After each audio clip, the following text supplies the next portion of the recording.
topic for today is demystify yourself, which is an extension of this meditation exercise that we did just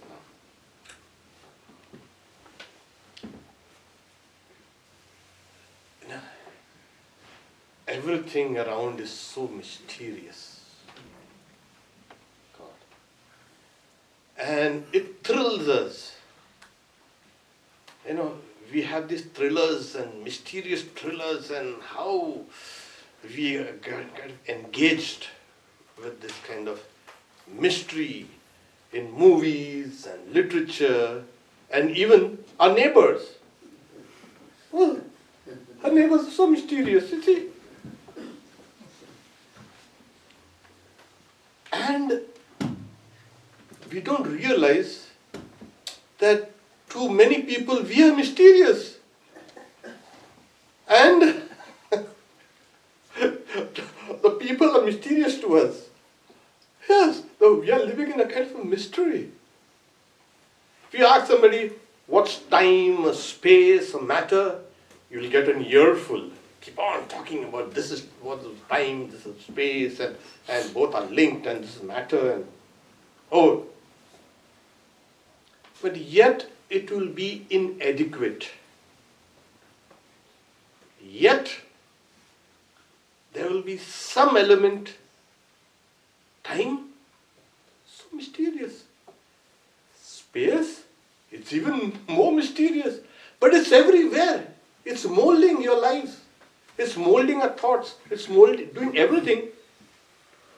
But yet, as Swami Vivekananda says, it's surrounding things like shadows which you can't catch. This is made by time and space. And yet, where is time and what is time? It's so abstract. It's mysterious. Matter itself is so mysterious now, thanks to the scientists. They are doing more to deepen the mystery than to reveal the secrets. And we are studying them, and we are getting more and more mystified. What is matter? What is time? What is space? Well, the most mysterious thing in this world is ourselves. Yes. We are the most mysterious beings in this whole universe. And that's the reason why we see mystery everywhere. So this topic today, as we know, is about us. And there's everything, even thought. Where does thought emerge from? It's the firing of the neurons. Yeah, we know that. Yeah, really? It's not so simple as it seems. So, I will take a few of the salient things that kind of make us, and I'll leave the rest to you all. Okay. Take for example, we were just singing the beautiful song of love and truth, and so beautiful. What's love? Yeah. Cartloads, not cartloads, train loads, plane loads, ship loads have been written on this love. What's love? It is actually ours in a very essential way. But we don't know what really love is. To know something, we always try to objectify it in order to study it. And when love is objectified, which we all do, in people, in places and things, and oh, so beautiful, lovely, so lovely. And the moment you objectify a particular thing, it is apt to disillusion you. Yes. So love has brought such immense joy to humanity, and it has kind of, when it has been narrowed, it has degraded humanity. It's a very mysterious thing. How one thing can have dual natures. Not even dual, infinite natures. Yeah. So we'll come down. Next is art. What is art? From our very early ancestors who used to kind of fashion these small beads and put them in with that person whom they are burying, or with cave art, sketches and animals and hunting scenes, and we have been kind of trying to creatively imagine the external reality and depict it in. It is the story we are trying to tell. An architect would like to have a building that's really an art form. Everything we do is kind of artistic. Apart from paintings and sculptures and the rest. But we are kind of very artistic in our lives. Where does this aesthetic sense arise from? It seems to be basic to the human mind. There is a very... If the moment you see the person is not kind of attracted towards the aesthetics, the beauty, there is a big problem in that person's mind. Yes. You see, when the person goes off the rails, the first thing that he or she becomes aware of is the filth and the ugliness and the dirt and the hideousness of life. That is a kind of danger signal. So, art keeps us sane, keeps us on the rails. And yet, what is art? Yeah. Music. This is the universal language of the universe. It's not only humans are kind of enamored with music. In India, we have these flute players, and they'll charm the snakes, can charm animals, play that nice tune and kind of hypnotizes you. And music has played such an important role in the development as a species. Thank you for the beautiful music. It is the language of the mind, it's a language of nature. If you can, the whole system of the Indian ragas was designed by listening to nature. In the morning, nature sounds like this. In the late morning, it sounds like this. And afternoon, it's like this. And Swami Vivekananda first came and said, how can they play the same piece of music in the morning, in the afternoon, and the evening? Well, he was kind of surprised. We have different music at different times of the day. Yes. When you do that, you are kind of synchronizing yourself with nature. It seems to be a structure of the mind. In fact, Sri Ramakrishna says music can lead you to God. And that's the reason why all the religions, major, minor, anything, have made use of music to arouse devotion. Music can also arouse passion and hate and envy and all these things. There is something which reacts to music. The structure, the beat, the melody has a kind of an effect on us. But what is it? How does it play it? Then we have something called dance, Yeah. So this art and music and dance are kind of clubbed together. They're part of the same thing. It's not only the humans can dance. You see, birds, animals, insects, they all have a kind of a dance. We also strut about and try to dance sometimes.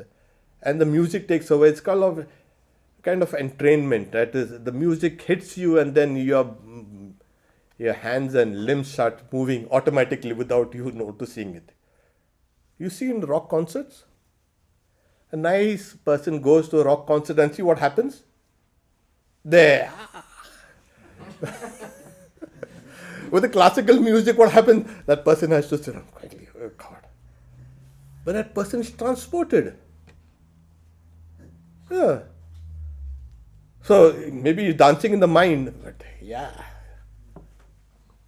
These are also deeper structures. And if you see nature, it's not only human beings and mammals and insects and birds that kind of dance, but the grass and the trees and the whole of nature is kind of dancing to some kind of universal structure, universal music. It's kind of wonderful. If we can see, it has engrossed us, mystified us, we are growing through it, and yet we do not know what exactly it is. Yeah, like I said, there have been books written about it. But they have been kind of going round in a circle. What exactly, we can't be able to pin it down. Well, then we have something called laughter. Ha! Why do we laugh? Yeah. And we know not only humans laugh, mammals also laugh. Yeah. You see chimps laughing? Yes. Chimps are very close to us. They laugh. Is it a kind of a release mechanism? Is it a bonding mechanism? Yes, it is. It does not make any evolutionary sense otherwise, if it's not a bonding mechanism. But after a good laugh, you really feel good. You notice? Nobody feels. And it leads us to crying. Why do we cry? It's a kind of a release, another release valve. It's a kind of you're tense somewhere and then. But you also cry when you're happy. Notice? We're using that same neural structures for laughing and crying. They're nearby, of course, closely. So when we're excessively happy, we cry. And when we are sad, we cry. And then there's a release of tension, we cry. We are all crying beings. Weeping over beauty, weeping over the music is good, and weeping if the art is good. And it defines us. When we cry, boys, they were told not to cry. Boys don't cry. Now they're saying, it's good to cry. You don't feel ashamed of it. Why should we have been feeling ashamed of crying? Yes, we shouldn't. So, whenever you get opportunity, cry. Yeah. Sri Ramakrishna says, who weeps for God? You will jug full of tears for this and that and wife and children and name and fame. Who weeps for God? If you weep for God, you will realize God. There it is. It's a tremendous kind of means. And why do we weep? Yeah, again, we come down to this mystification. Why do we weep? Yes, it is blushing. It's a dead giveaway. Why? You're trying to hide everything, but you kind of blush. You become self-conscious and you become... Yeah, suddenly. If somebody is looking at you and say something nice, you kind of blush. Oh, hey. Why should we evolutionary? The mechanisms have this blushing. We should have been able to protect ourselves. But we do blush. We give ourselves away. Yeah. And then we have something called dreams. Yeah. Why do we dream? And in case we don't dream, they say, there's something wrong with you. Whatever you've seen throughout the day has kind of come in and you've taken it in, but the subconscious mind is so dynamic, it recombines images, and you get a kind of different reality there. You may be a kind of you can say artist, but in your dreams, you'll see yourself as a scuba diver. Where did that come from? I never did any scuba diving in my life, but yeah, there it is.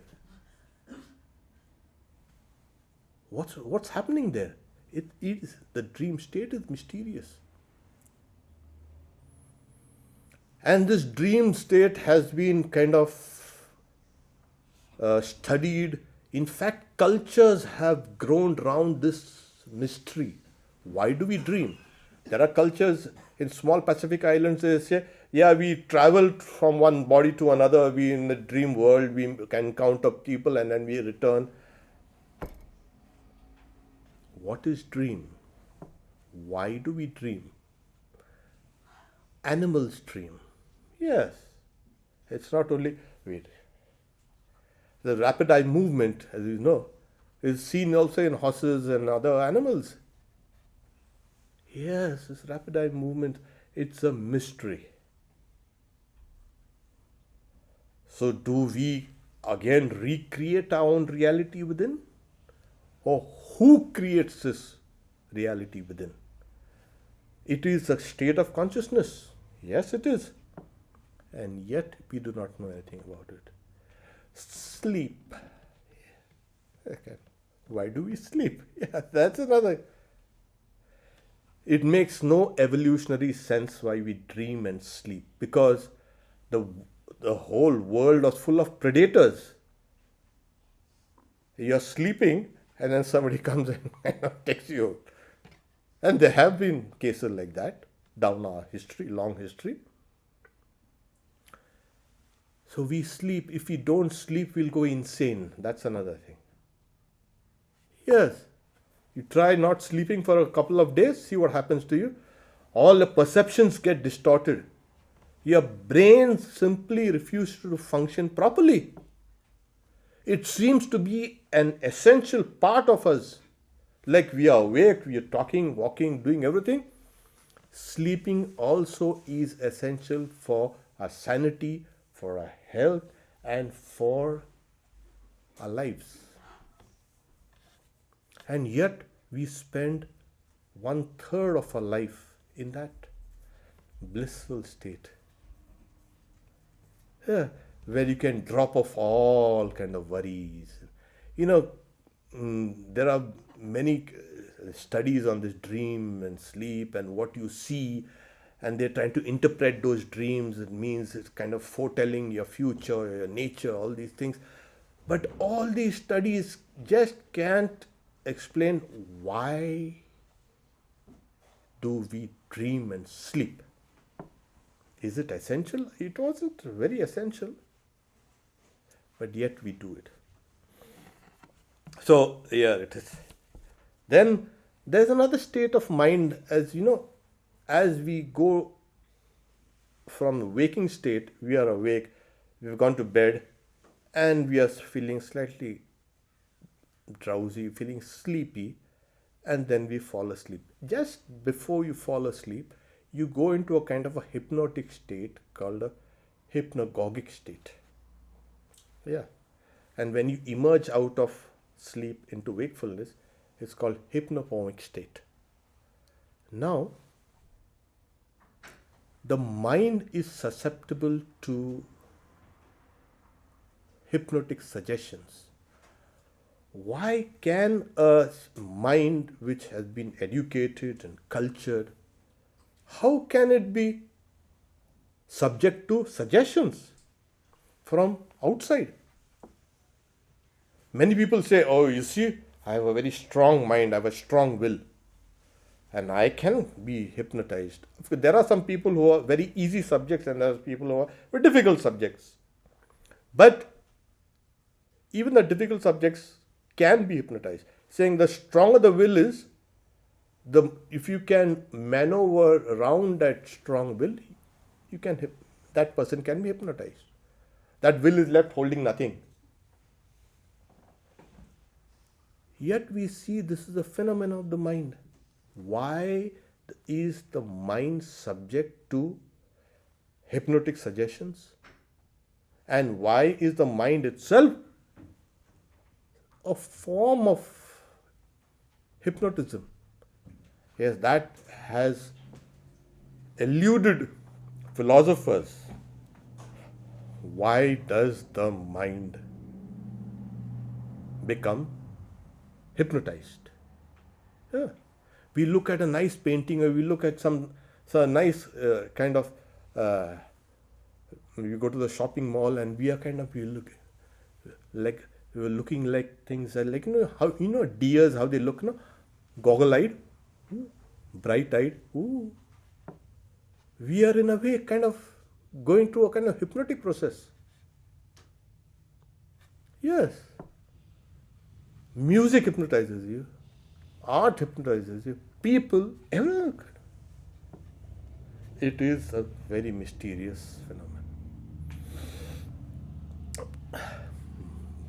See, we all consider ourselves very intelligent and well-read and all these things.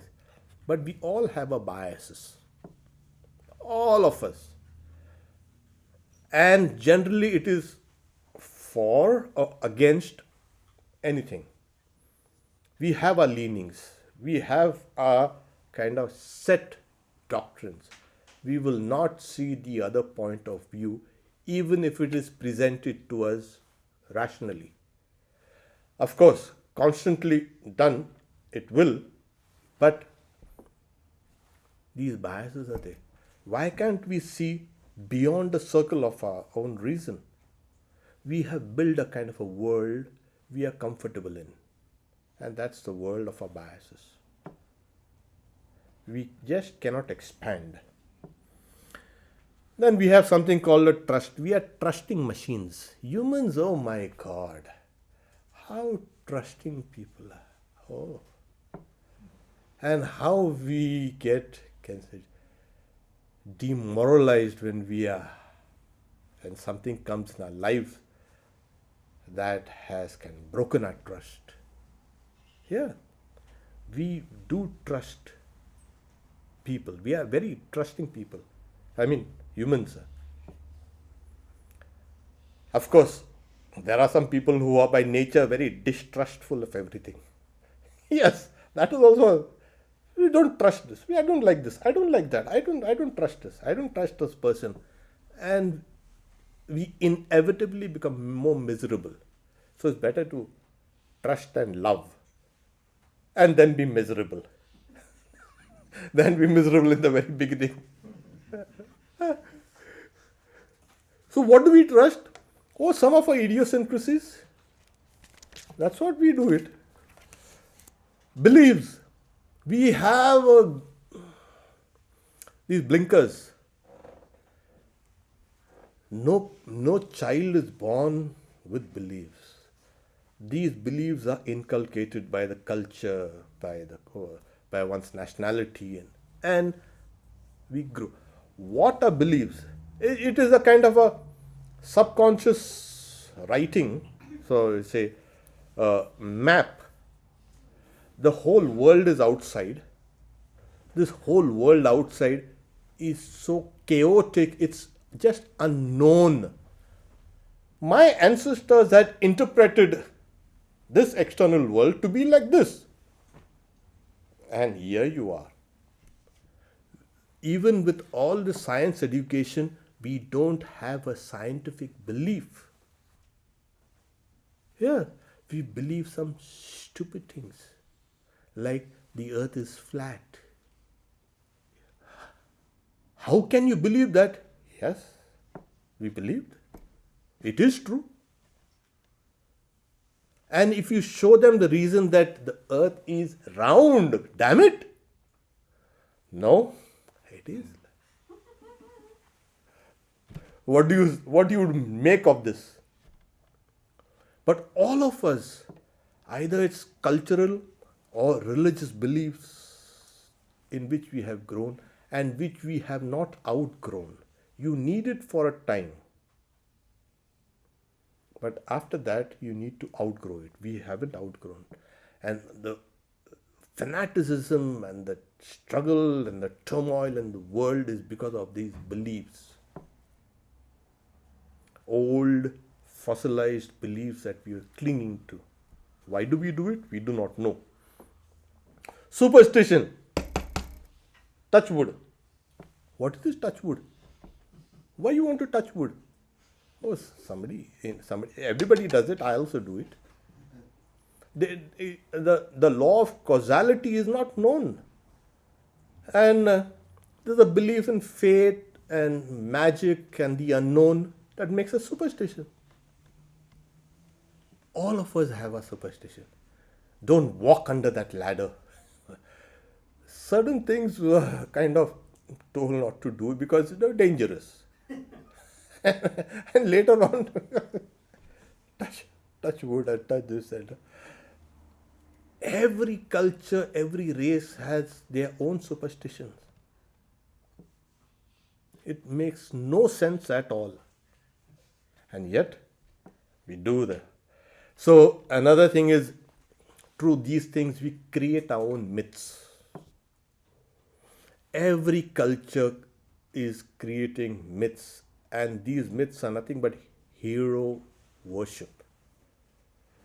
Long oral traditions have kind of given us certain heroic people. Oh, my grandfather, he caught a tiger and strangled it.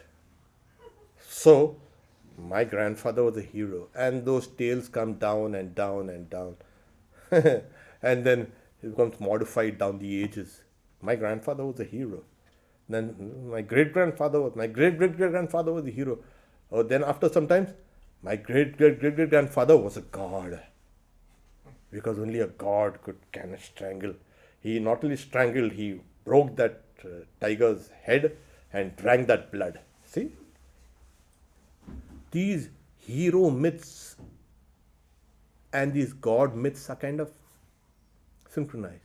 And Joseph Campbell, in his beautiful, you can say, study of the hero with 1,000 faces, he shows us a kind of a pattern. In all mythologies, there's a pattern. And it's a kind of a wonderful study. I mean, it's a genius. Yeah, the hero goes out, there's a call and there's assistance. If you see Star Wars, it's the same thing. Yeah. These are the hero myths. In the old days, it was a god myth. The gods come and do all these things. Exactly. So I don't have to elaborate on this. So, life. What exactly is life? And why, at least till now, there is life only here, found here? Now, there may be life in other areas, other places. But till we don't know it, we will confine ourselves to this place. Why, of all the places, here? And what is life? It has mystified people. Everything is living. Yes, that bacteria, yeah, it's living. Really? Yes.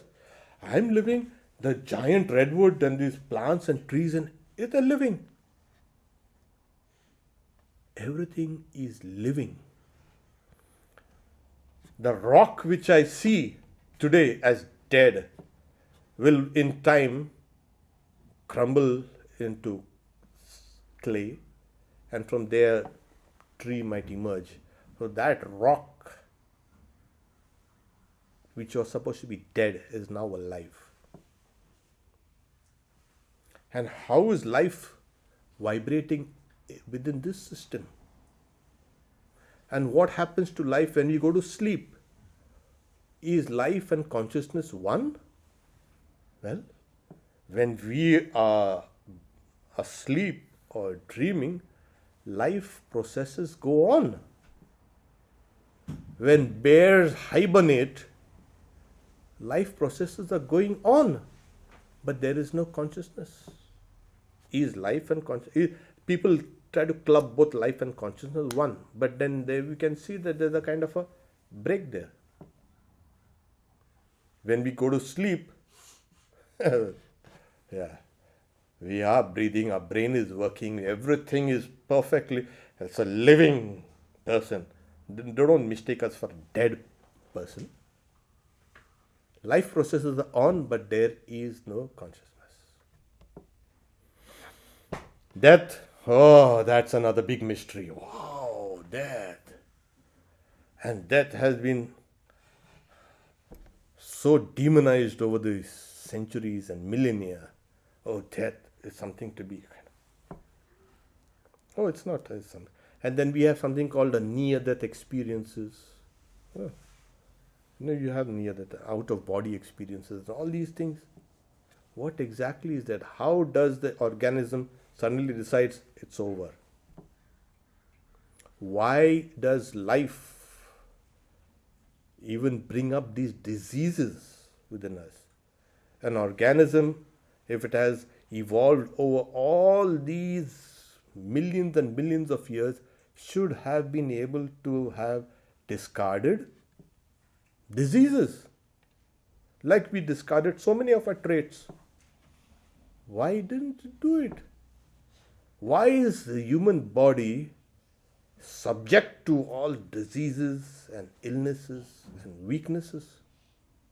We could have done a better job. We haven't. And that's the reason why. Death. But this life and death is synonymous. Wherever there is life, there will be death. In Hinduism, we know, in most of the Eastern religions, we have something, that's no problem. We cross the line, thank God it's over. This time it's over. And we have something called, wait for the next life, next body. We have something called transmigration of souls, reincarnation. So, for us, death is a welcome, you can say. It's a God and is most welcome. Welcome. And the actual experience of death is not painful. In fact, doctors, neurologists have spoken of when people who have crossed that line, when all the signs are showing that person is dead, that person steps into, whatever was killing you was painful till that time. The moment you step across, there is no pain. There is a tremendous sense of release. There's a joy. There's light. You don't have to kind of make that death into a kind of... But yes, why? Why do we? You possibly know that there has been research in very deep oceanic mud, and there were cores drilled into the sediment, and they found ancient bacteria, very ancient bacteria. And they took this bacteria and, they were never discovered before, different form. They put it in a petri dish and tried to kind of put these nutrients. And they weren't growing and they weren't growing. Why? Why aren't they growing?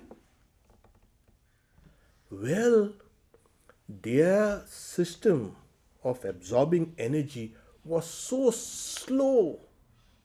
It's saying it will take 1,000 years for them just to take a little of the nutrient and keep themselves alive. Technically, a cell can live almost forever, But we take in so much of energy and we throw out so much of energy, that is what kills us. Yeah, see, we breathe, you are diminishing your lifespan. Yes. There are some, insects and animals, they breathe very slowly and they have a long lifespan. So what is that? Yeah, there's something going on there. So technically we could have been living for 1,000,000 years if we could really take in energy from outside at a very slow rate, but we don't, and that kills us. The ego. Yeah, now this is the most mysterious thing. Wow. See, all of us, we all have an ego. But the ego is a result of a long biological evolution. It's a physiological, you can say, phenomena. So we all have an ego, but we all have behind us that long biological evolution. So what we have is common to everything. There is no kind of rock solid ego here. This is what it is. It cuts across people and bodies and minds. We have something which is common. And yet we feel, and this is mine. Why? So, there are two faces to this ego. One is it's called a public face. Carl Jung speaks of it as a kind of a persona. It's a mask, as they say. And this public face of the ego is what we showed the world. And there's another side, the private side of the ego, which we know, which actually is very deceptive. It deceives us into believing this public, you can say, side of the ego is us. Yet deep down, we know that we are greater than the public or the private aspects of the ego. There is something in us which is even dominant, and yet we are under the tantrum of this ego. Okay, where does this ego exist? Within us? It's supposed to exist within you. Where? Here? There's another aspect of the ego which is called the declarative ego. It relies on memories. Oh, I'm the same guy who was in high school and the same guy who was, you can say, playing football there. You see my pictures? Oh, really? See, it's a declarative. If your memory goes, yeah, a part of the ego does exist. Even in people with dementia, you find a trace of this individuality, this kind of self-identity. It's there. They can't articulate it, but it's there. We also cannot articulate our own ego. What exactly is the ego? It's not. Is it here? Is it here? It seems to be everywhere. And there are some religious doctrines and religious preachers say, ask, who am I? Then you say, who am I? Who am I? Who am I? If you keep on repeating it, they're saying this guy is a ripe candidate for a lunatic asylum. Don't you know who you are? Of course you know you are. Why do you say, who am I? Who am I? Who am I? So be careful.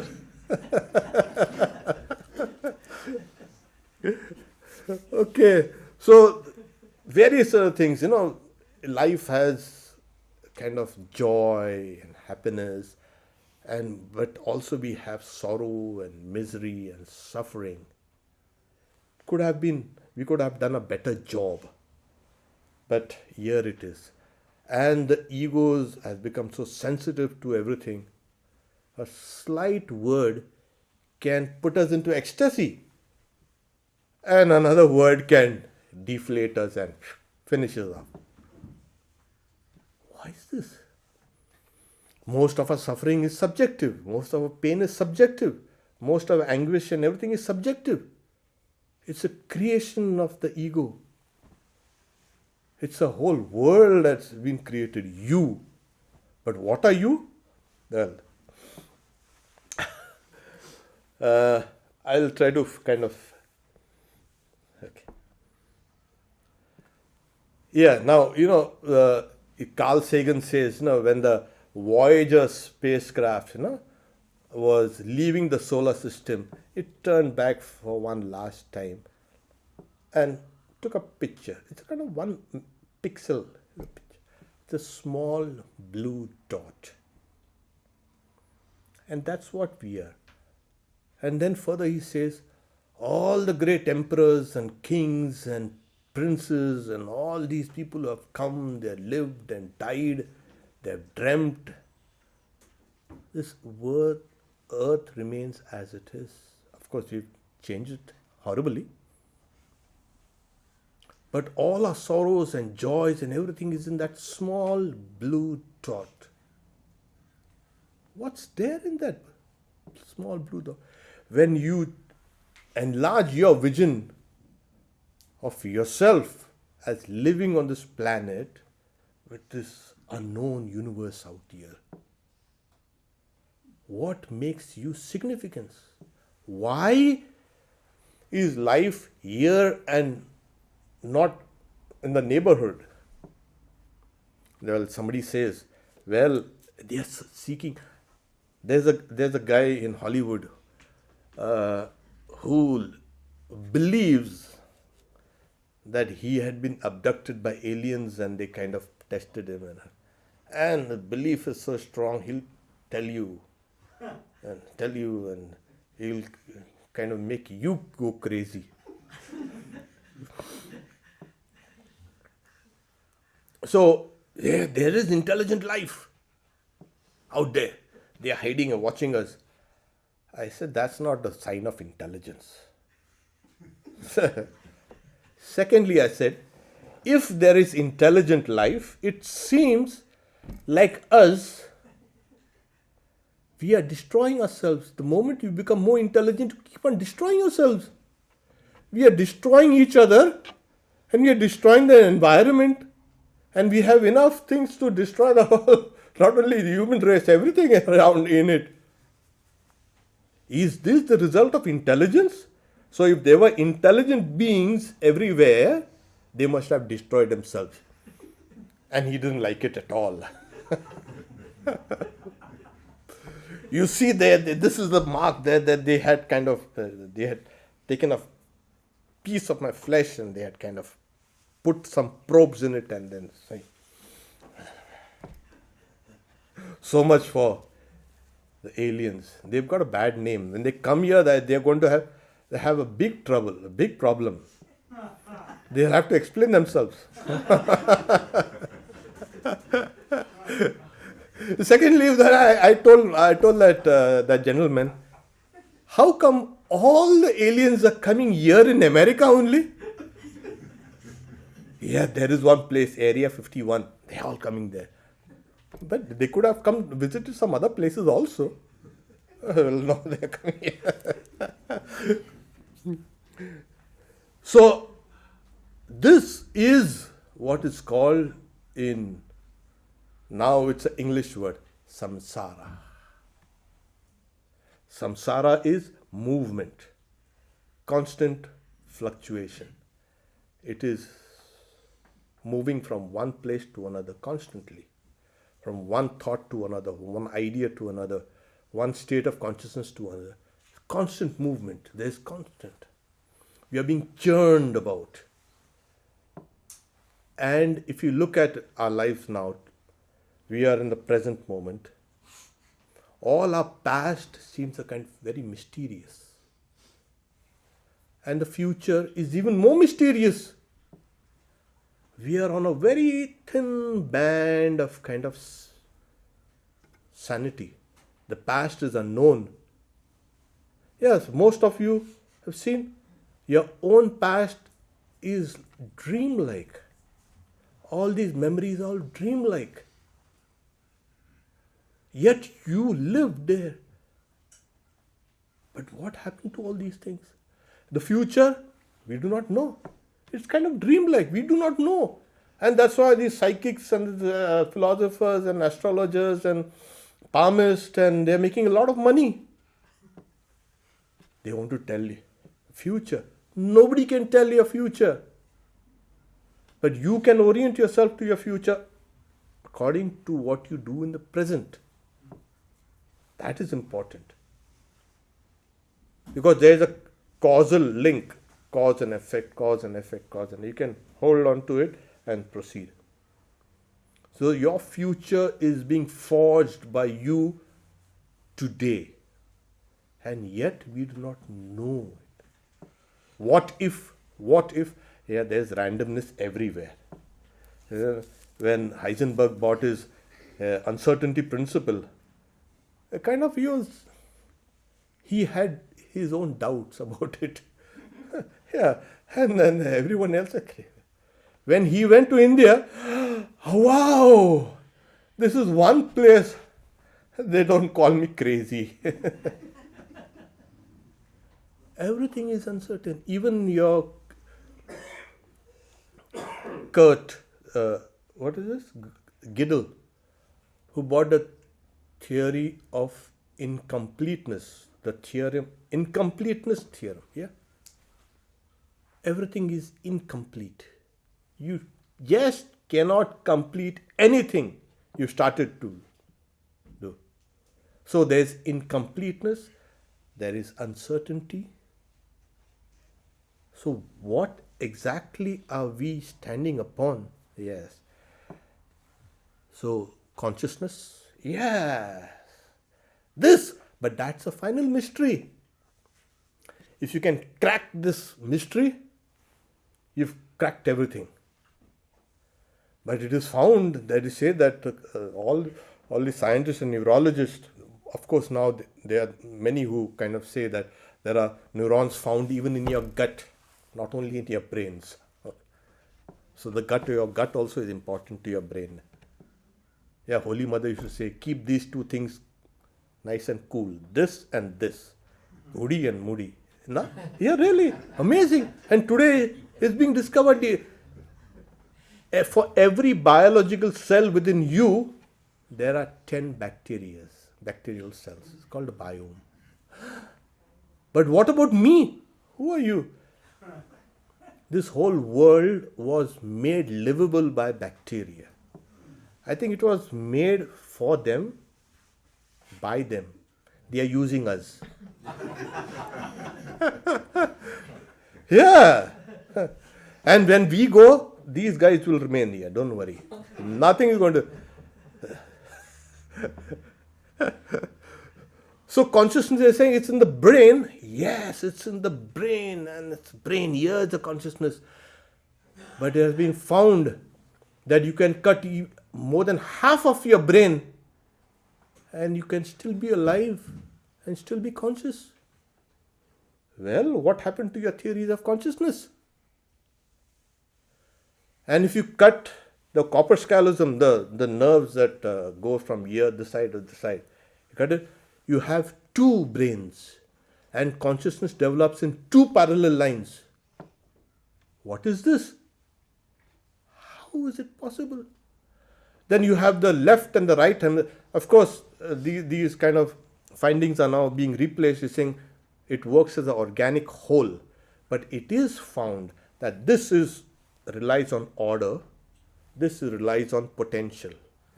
This goes for details, the left and the right for kind of the larger picture. And if there is a kind of stroke out here,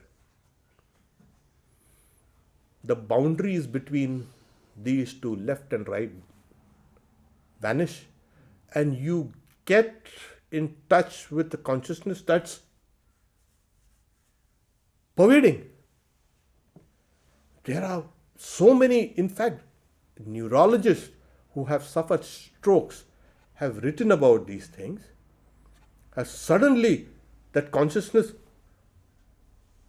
emerges out and you find some kind of consciousness everywhere.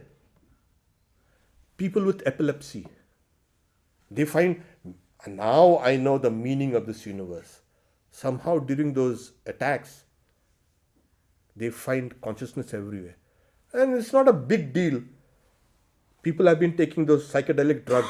Oh, I seen this, I seen that, and this is the experience of cosmic consciousness. Well, fasting, intense dancing, that's with the music, even sensory deprivation can warp consciousness. You don't need to take drugs. And huge books have been written after taking these psychedelic drugs. What consciousness is? It's all rubbish. If there was any kind of truth behind that kind of consciousness, and you will not have the same experience repeated if you take the same drug or the same dosage. No, it doesn't. So this is another mystery, that's consciousness. So, how do we demystify ourselves?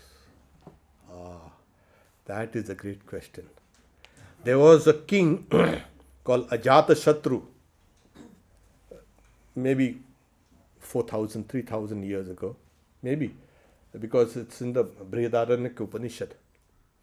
A very proud Brahmin comes. I'll teach you about Brahman. His name was Garga.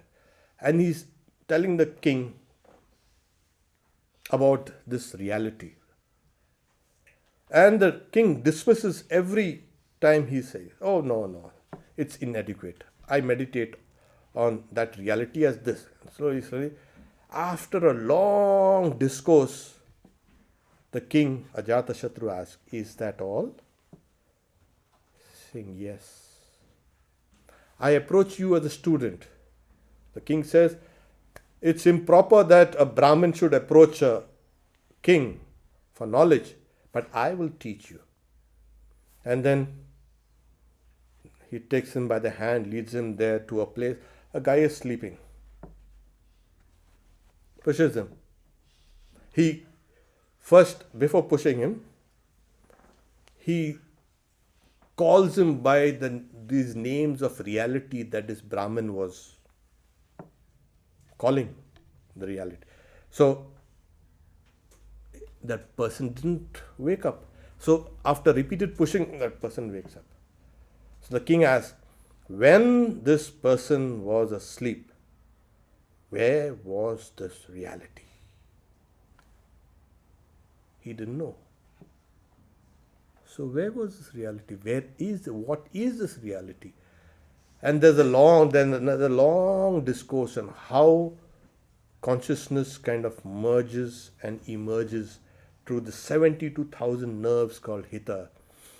But then he says, to sum it up, what you see displayed around you, what is within you, what is outside you, is called that universal force called prana.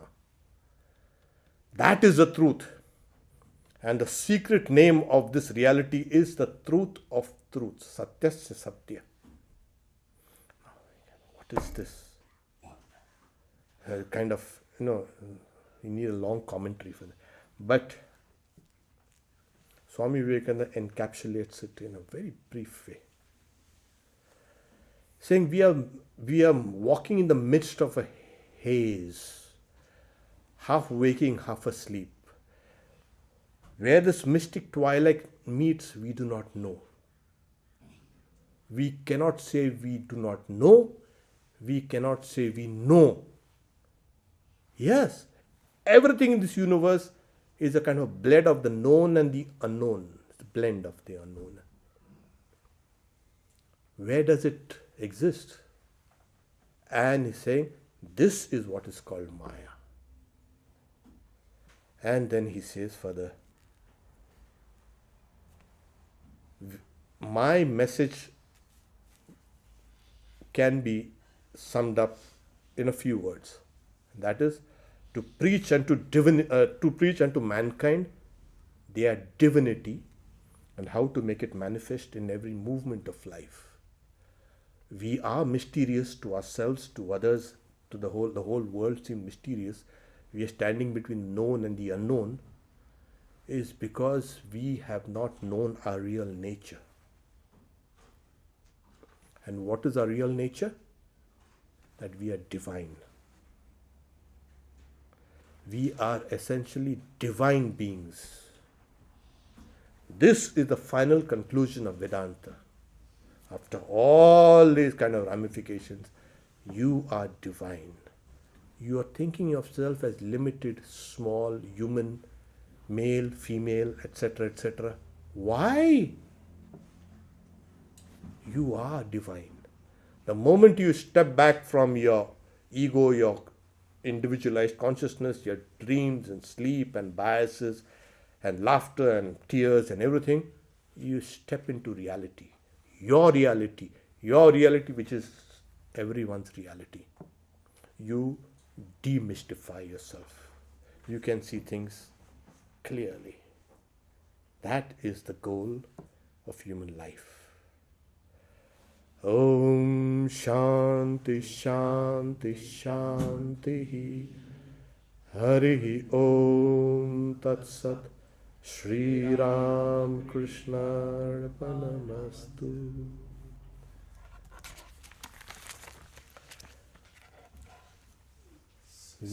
Maharaj, at this point, if anybody has to go, you can please leave, but we'll open it up to questions and answers. So if you have questions, just wait for a mic and have a little discussion. If you have to leave, no problem. Please go.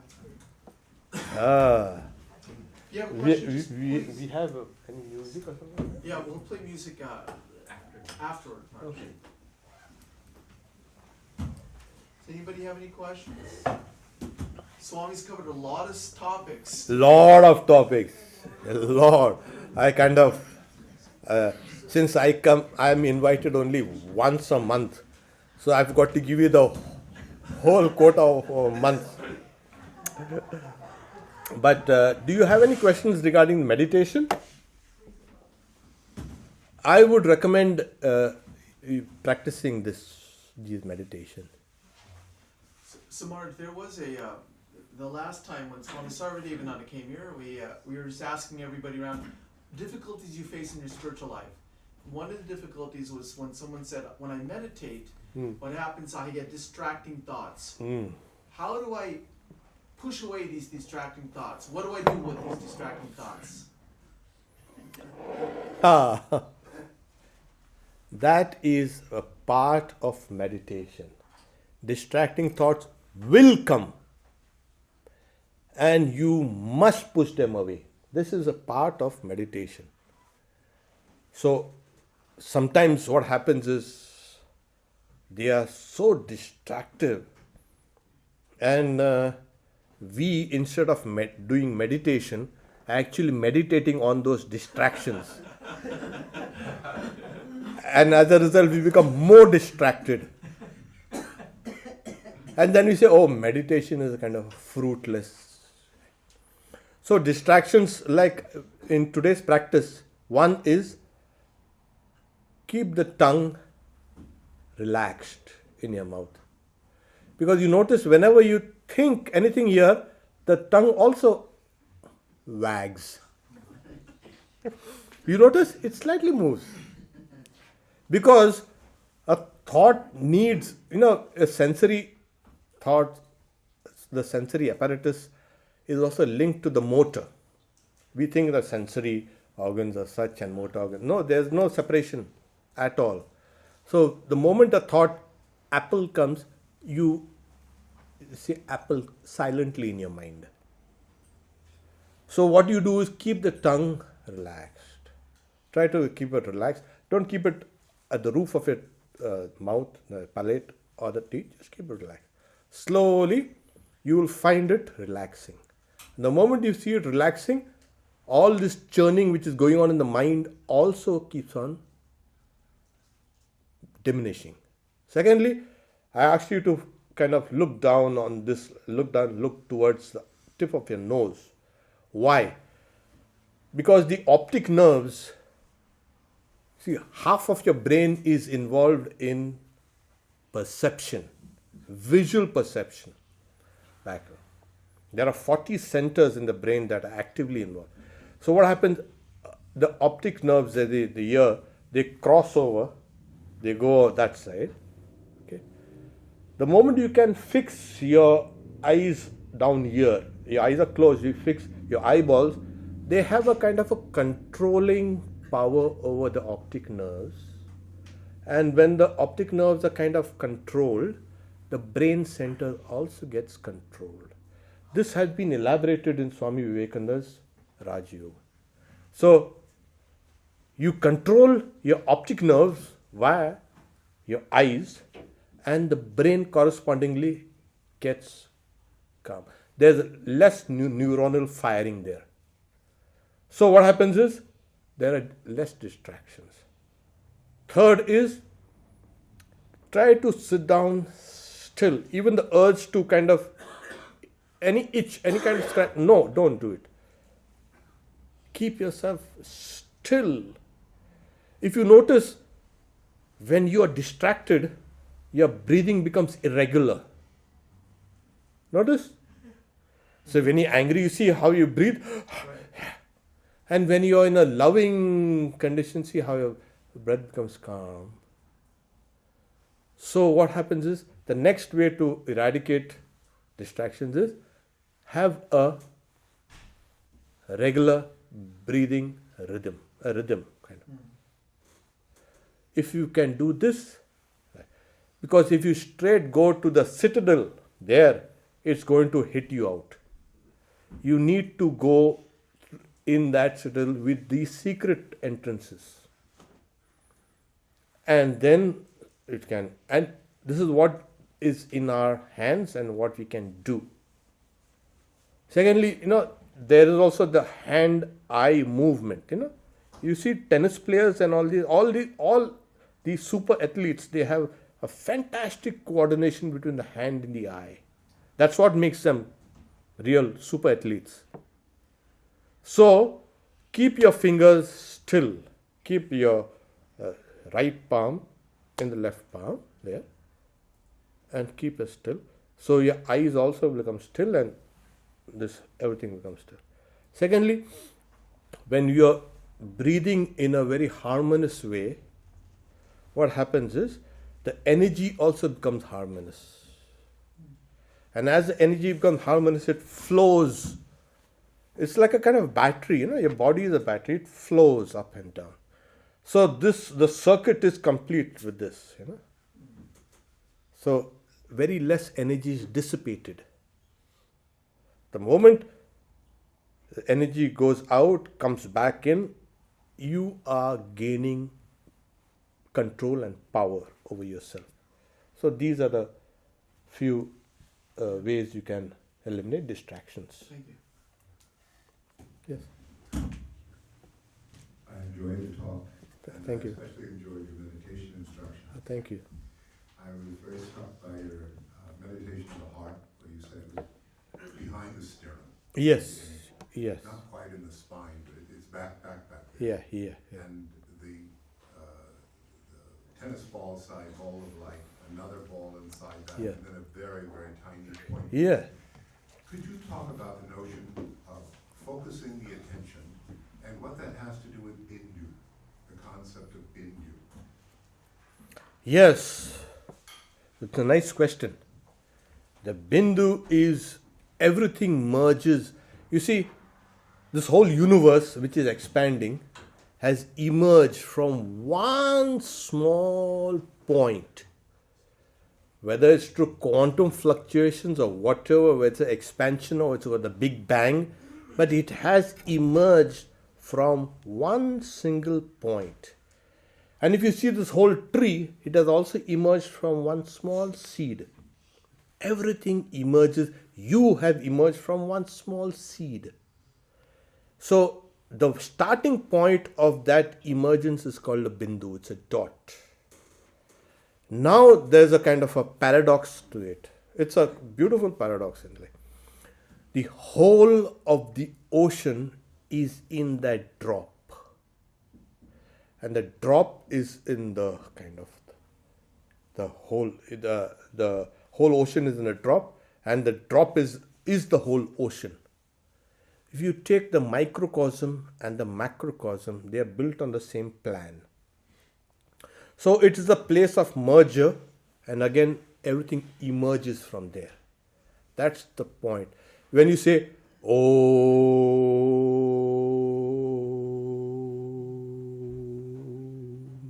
where does it merge? It merges in the bindu, the point. And then from there again it comes, Oh. There is an emergence and emergence, an emergence and emergence. So here, when I asked you to meditate here, that is your center of consciousness. This is. I made you go through the first ball of light and second ball. I wanted to get you deeper and deeper. You can not stop at 3. You can take 4, 5, 6, 7, 10. You will find yourself in a kind of a different place. If you keep on practicing till about 10, you will enter into a different realm of consciousness, which is beyond the waking, dream and deep sleep. You will find, oh, yes, this is your center. And the yogis have said, it is a kind of a, the whole place has a kind of an space, and from that, in that space, the whole universe floats there. The whole universe there is within your own heart. The universe of ideas there. So as you enter not only in your center, but you are entering into the center of the universe. That is the bindu. Okay? Thank you. Hi. So, I was just curious. Yeah. I thought, when you meditate, if you become conscious of the space that you get into, you suddenly, it's like your ego's there and you will lose it. You sort of have to be... Ego, you lose your ego, it's good. No, I'm trying to say, if you get... that's not my question. When you meditate, you go inside, yeah. Right, and then you try to... I'm just saying, when you get to a place of stillness, as soon as you start thinking that I'm in this spot, you've lost it. No, you don't think about it. No, I know you don't. But Yeah. what I'm saying is, if you say that you go there and you experience, it's experiential, because as soon as you put I in it, you pull yourself out of it. You see, what happens is you have to use the I, your individuality, because there are 3 things involved. You, the object of meditation, and the process of meditation. Got it? You got this thing? You are meditating. You have the object of meditation and the process of meditation. In Sanskrit, it is called Dhyatri, Dheya and Dhyana. This is the triangle. It is inevitable that every time you meditate, you will be meditating on a point along with the process. Because meditation is a process. It is not something airy thing. It's kind of... No. When you are meditating, your meditation is a process. Okay? So subject and the object and that which connects the subject-object. Now, as you keep on meditating deeper and deeper and deeper, how do you know you are meditating deeper? The object of meditation will become sharp, defined, 3-dimensional. It will appear living. This ball of light, which I asked you to it will become living, alive. And your consciousness will not be a particular consciousness, but a diffuse consciousness, awareness. And this ball of light, the object, will slowly now merged in you. It will merge in you. And you will not be able to separate yourself as this is an object and this is a subject. You and the object of meditation becomes one. That's the reason why in Vedanta and Hinduism and all that, what they say, you meditate on the image of God. So when that image of God now slowly becomes living, three-dimensional, and it will slowly merge in you. It's a kind of a merging. The subject and the object merges. The object merges in the subject. You become one with that object. You feel one with God. You become one with that. So this is a symbol I've given. So pratika, as I say. So that object merges in the subject. You do it with this I. And this I, the real I, is behind this ego. So the next step of that is, after the object and the subject have merged, you will not know you're meditating or not. That experience has gone off. If you, at that moment, you're saying, what are you doing? So, suppose you're meditating on Shiva. Okay. You'll be identified with Shiva. That there's no question of I. And the next stage is, you will find that both the subject and object which have merged are merging into a higher and higher reality, the universal reality. These are stages of samadhi. This is a kind of higher, where individual consciousness has become cosmic consciousness. You will see Shiva everywhere. You will not see yourself. You will see yourself as one with Shiva and everywhere. Okay? Interesting, huh? Good, nice question. Yeah.